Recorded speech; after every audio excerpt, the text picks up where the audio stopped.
योग प्राप्ति योगी उपवास साधना जो करते हैं उनके मन में वैसे ही विचार अंदर भरे होते हैं और वैसे ही एडजस्टमेंट्स शरीर में उत्पन्न होते हैं। फिर अगले जन्म में फिर वैसा ही उपक्रम तैयार हो जाएगा। तो वर्तमान में जैसा विचार जाएगा वैसा ही अगले उसमें वैसा ही भाव फिर तैयार हो जाएगा।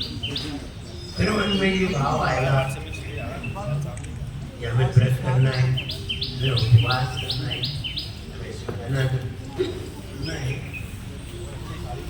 हमें संयम धारण करना है। ये विचार अपने आप ही ये वाले विचार वहां ला देंगे। फिर विचार आगे बढ़ते बढ़ते आगे बढ़ जाएगा और आगे बढ़ते बढ़ते बाहुबली भगवान की तरह 1 साल का उपवास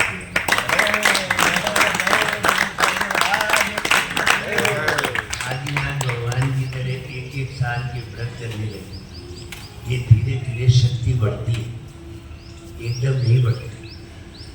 धीरे धीरे बढ़ते बढ़ते एक दिन ऐसा आता है, ऐसा अवसर बन जाता है कि महीनों या सालों उपवास करने की क्षमता होती है।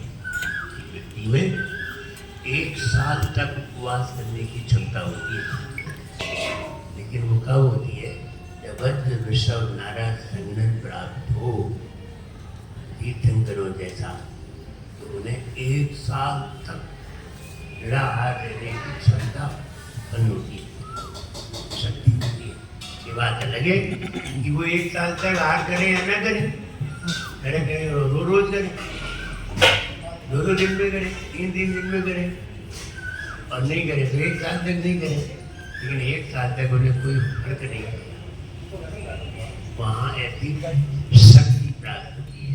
महाराज ऐसे हीन संगठन में जहाँ एक बार आहार करने के बाद शरीर ढीला हो जाता है, ऐसे हीन संगठन में महाराज इतनी उत्कृष्ट तपस्या दिखा रहे हैं, कर रहे हैं। ये उत्कृष्ट संगठन पाने का एक तरीका है। भविष्य में वह उत्कृष्ट संगठन एक बार मिल गया तो व्यक्ति मोक्ष को प्राप्त करने का उपक्रम करता है। अभी तो थोड़ी बहुत साधना करना है, उत्तम संगठन प्राप्त होने पर मोक्ष पाने का उपक्रम करके एक दिन मोक्ष को प्राप्त करता है। महाराज काफी उपवास कर रहे हैं और महाराज तो पहले भी मिले थे तब भी उपवास करते। तो उपवास में महाराज का विशेष ध्यान है, विशेष रुचि है और उस उपवास के माध्यम से इतनी उत्कृष्ट साधना कर रहे हैं। 3-3, 5-5 दिन में पानी लेते हैं। आहार पता नहीं है कब लेते हैं। हाँ जी, महीने में 2 होने इस बार। 15 दिन में 15 दिन पर एक बार में एक आहार है, बाकी पानी से ही काम चला है। हमारे समाज के पास आहार है,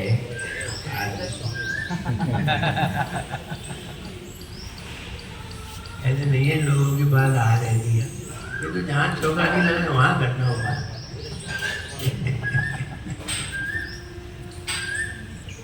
लेकिन पहले से ही तैयारी कर रहे हैं।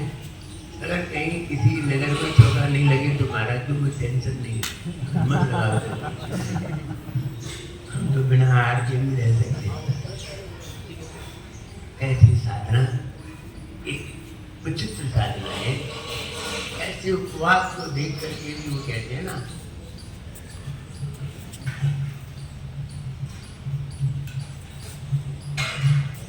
सूरज तपे तपे रे माटी,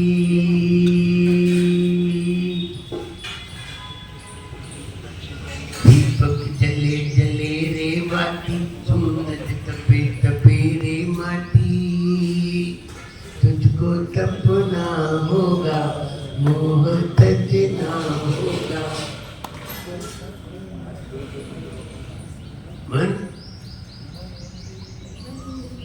मन इंद्रियों पे है ताला लगाना।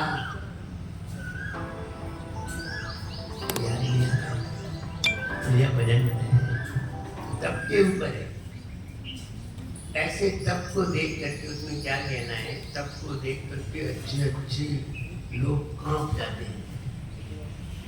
कोई सुनता है कि 10 दिन से आ नहीं रहा, 10 दिन से आ नहीं गया, तो आदमी कांप जाता है, कायर कांप जाते हैं, डर जाते हैं। ऐसा भी होता है। जैसे आचार्य सरस्वती सागर महाराज, जिन्होंने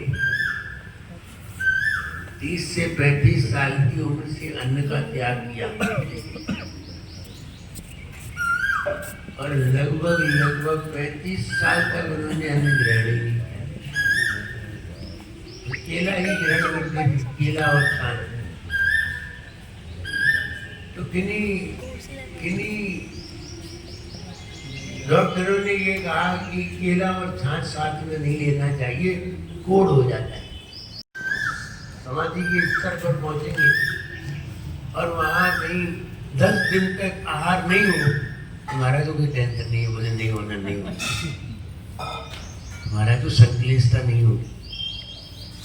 और जिसने व्रत उपवास नहीं किए और 3 दिन में, 2 दिन में, 5 दिन में उनके प्राण नहीं निकले, तो संक्लिष्टता हो जाएगी, खाने की इच्छा हो जाएगी, पीने की इच्छा हो जाएगी, खाने पीने की इच्छा होने लगेगी, क्योंकि सहन शक्ति थी नहीं। क्या बताओ, आप उपवास करते हो, दूसरे दिन खाने की इच्छा होती है, तीसरे दिन और चौथा दिन होते ही नहीं है। अभी तक तो चौथा दिन आए ही नहीं है। ये 3 दिन उपवास किए हो, चौथे दिन को खाने की इच्छा हुई कि नहीं, पीने की दूसरे दिन हो जाती है।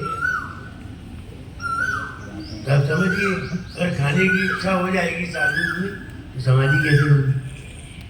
समाधि खराब हो जाएगी। याद आना चाहिए, एक मुनिराज की समाधि हो रही थी, अचानक किसी ने सेव फल चढ़ा दिया। तो सेव फल तो चढ़ाया है और उनको उसकी खुशबू आ गई और सेव फल खाने का भाव आ गया। देखा, सिर्फ भाव आ गया समाधि में।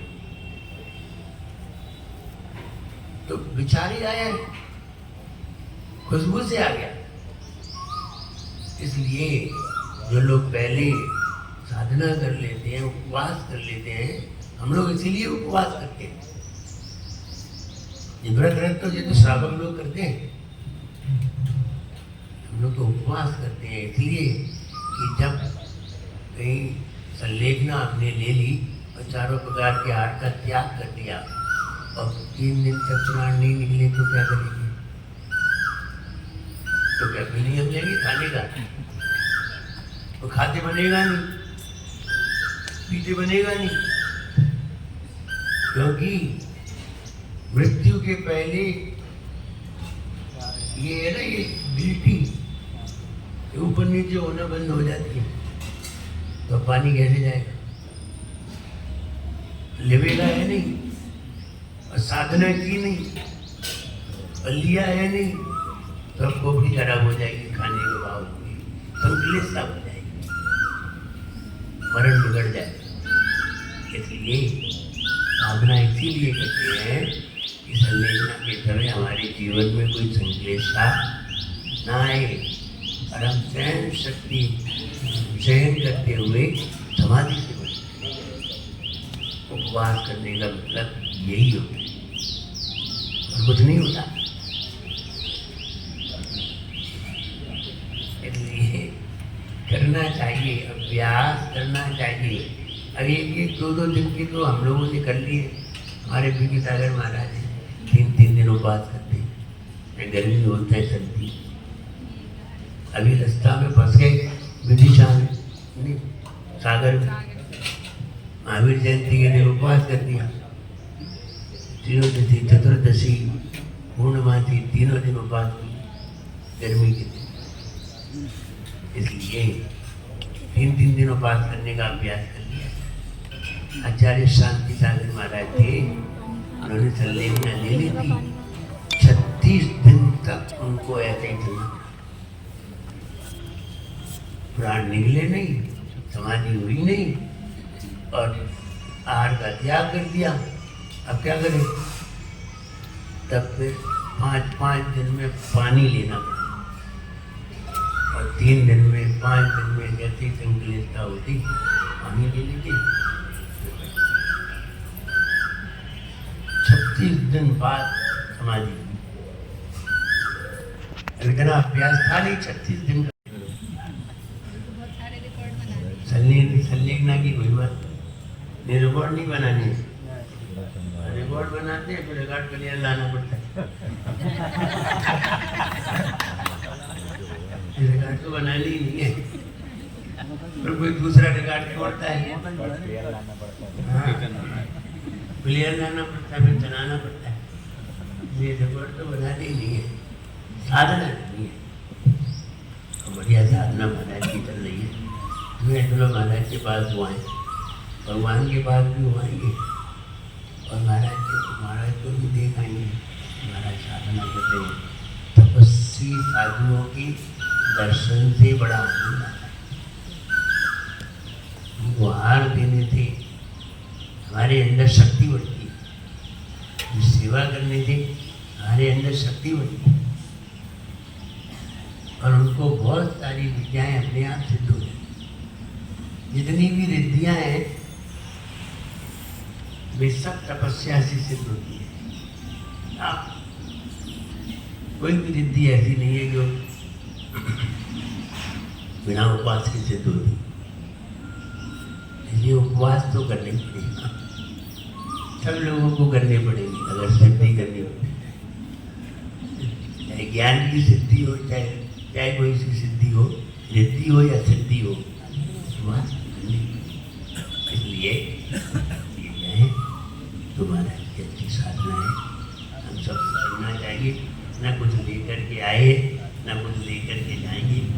खा के जाओगे तो दुखी होगे, उपवास करके जाओगे तो सुखी होगे। इसलिए हमें ऐसा ही साधना निरंतर करना चाहिए।